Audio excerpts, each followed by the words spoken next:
There is a build in Diablo 4 for the Druid that is quite useful that you should know. This build effectively is so useful because it's easy to gear it. There's very many legendary aspects that can fit within this build, but it also allows many of the modifiers the weapons roll to be useful as well.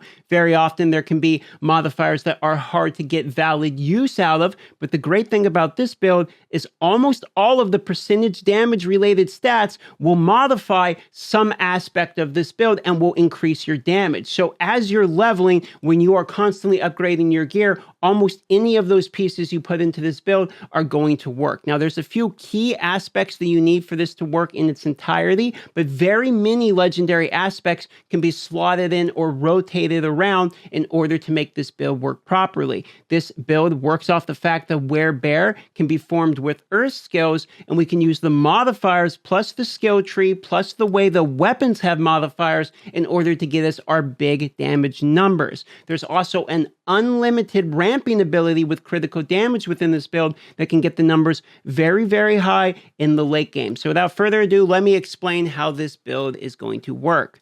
Now, in terms of skills, the way this works is we're going to be using Earthen Bulwark, we are going to be using Trample, we're going to be using Hurricane, Grizzly Rage, Maul is the basic, and this is built around a pulverized core skill.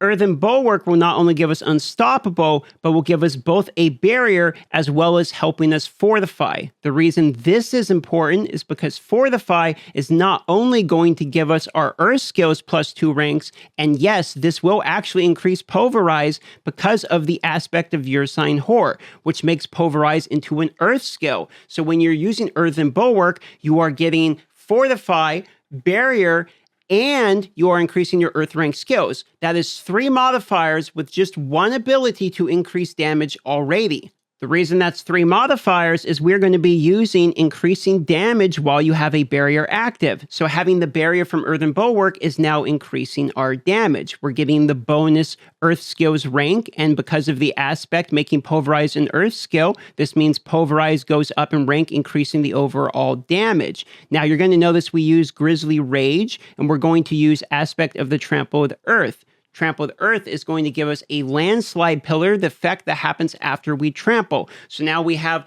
2 Earth skills correlated with 2 Werebear skills. So you can start to see how the modifiers are very synergistic.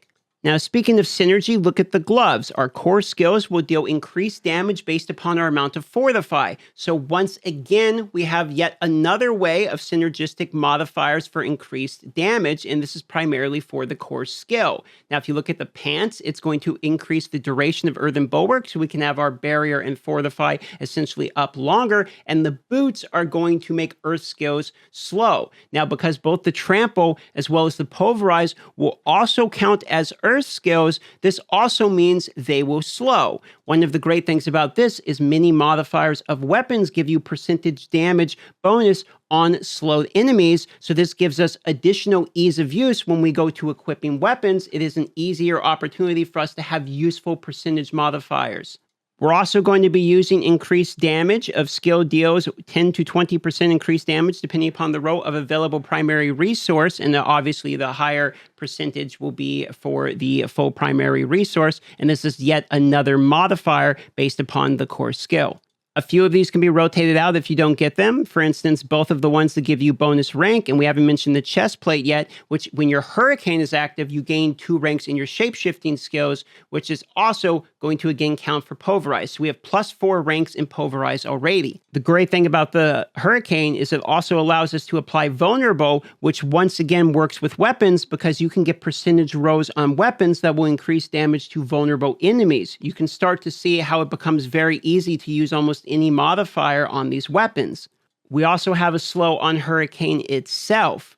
The reason this is important is we're going to be taking Crushing Earth, which gives bonus damage to slowed, stunned, immobilized, or knocked back enemies. So now that we have a slow applied on basically all of our damaging abilities, we're getting increased damage. Now, because we are using Earth skills, we're going to take additional Fortify from the crit, and we're also going to do that we have 12% increased Earth damage when we have over 50% maximum life. So these Earth-related skills are now buffing our Pulverize because of the aspect of Earth Sign Horror. It is a Earth-based skill.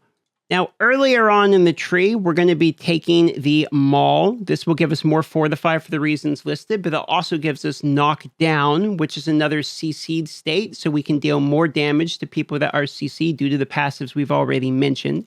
You're going to notice that we have maximum Spirit increase in order to increase our core skill's damage, because Pulverize is once again the core skill. Obviously, this is a Pulverize-based build, so we are going to be taking Pulverize in its entirety, as well as taking the ability to stun with Pulverize because of the passives we have already mentioned. We're going to take the increased critical strike chance to close enemies, as this is a up close and personal type of build. Earthen Bulwark, we're going to be taking the Fortify from, as obviously we need the Fortify in order to trigger the bonus properties we've talked about already.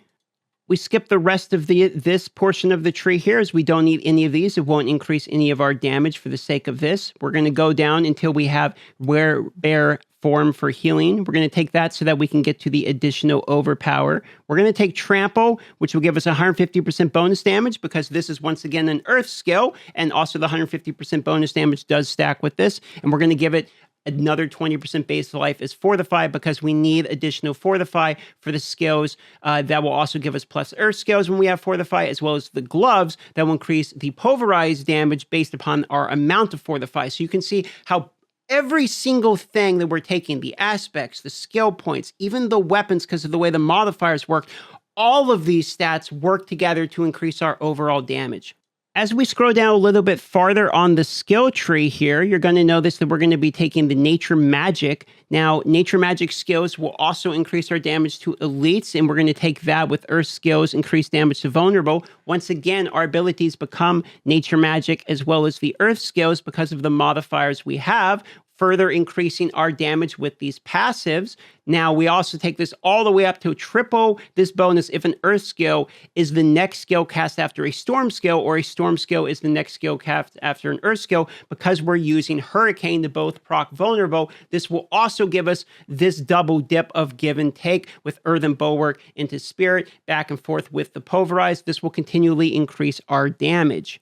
Now, for the legendary, we take Grizzly Rage. We're going to take this all the way. And the reason that we're going to take Grizzly Rage is because of the way the gear works for this. If we actually take the aspect of Raging Werebeast, it's going to increase the duration of it and increases our critical damage every time we critically strike. There is no cap to this, so we can continually ramp our Grizzly Rage damage as long as Grizzly Rage is up. In order to keep it up as long as possible, we will extend the duration of it by 25% through Calamity. If we look at the other Spirit Boon, we're also going to be reducing the cooldown of our ultimate with Lucky Hit with Calm Before the Storm. We would take the critical hit chance as well as the critical hit damage for our double boon, and we're going to just take the maximum spirit, but you can take basically any of these at the top. Back to the skill tree, we want to make sure we're taking the shape-shifting skill, which will give us 15% increased damage, and then we also take the 20% additional maximum life. Overpower is something that's going to continually happen with this build. Overpower will do more damage based upon your current life, so we want to be as healthy as possible, and while healthy, we'll deal 30% increased damage, and we also need to be healthy because of Pulverize, so this is going to be synergistic. In order to have the enhanced Pulverize, we need to be healthy as much as possible, so because of that, we're going to be healthy quite often, so also the 30% of increased damage just makes sense within this build. The great thing about this build is how often the abilities will work with the modifiers that can show up on weapons. For instance, critical strike damage versus crowd control can show up on weapon. That is one. Earth stats can show up on rings, etc. That will work. Werebear damage with Werebear will work as well. Damage versus crowd control, damage versus healthy will work for the one shot from the Pulverize, okay? Vulnerable damage will work. Overpowered damage will work, okay? Damage while healthy will work. We have a lot of bonus stats that can show up on items, and any of these offensive stats you basically build, almost all of them will work towards this build. This will be very, very efficient to farm items for. It's also very efficient on the skill tree. There's basically no points in here that don't somehow increase the damage, so we really are min-maxing as much as we possibly can in terms of DPS output. And there is actually a lot of legendary aspects that will work besides the ones listed. So if you, for instance, don't want to use just the ones listed, you can use other ones. Increasing damage while standing still is kind of okay on bosses when you're just face tanking, because this is a fairly tanky build as well. But the one that's really interesting is this one, the Natural Balance, which casting Storm skill grants your Earth skill bonus critical strike damage. So after you use the Hurricane, which will grant vulnerability, which will obviously increase the damage, now your next Pulverize, which can be a guaranteed overpower, can also critical strike as well. So this really is the One Punch Man build. And there are many other different ones that have synergy, like the land slides additional damage, additional pillar, etc., paired with things like the Trample of the Earth does landslide pillars, etc. That's why the build is so good, because it is efficient from the start. You have a goal in mind. I want to do a Werebear, I want to do Earth, and then you do the obvious pieces that fit together. It doesn't take a genius to figure it out, and it makes most items viable, it makes most legendary aspects viable, and you can start farming for it early, and as you get pieces, you can just kind of slot them in. If you have just an Earth build to start, as soon as you get a Werebear piece or two, you are good to go. There is a couple critical pieces for this. I would say the aspect of Earthsign Whore, in order to make Pulverize into an Earth skill, will massively ramp up your damage once you actually have this one, and then the Trampled Earth will increase your trample damage with the Earth-related skills, as this gives you all of the modifiers from the Earth, and you see it's also a Nature Magic skill as well, which is why in the skill tree, you can see we go down here and we take those Nature Magic, etc. It just helps a whole bunch. So there is a variety of reasons this build is good. It will work fairly soon from the beginning. Overpower is actually quite good with the Druid to start literally in the game anyway. So overall, it's a good, healthy beginner build as you're leveling to your first level 100 on the Druid, so I do recommend it today. If this helped at all, or at least was an interesting discussion in theory, consider liking, subscribing, or hitting the bell to be notified for more Diablo 4 Druid content, as I am going Druid.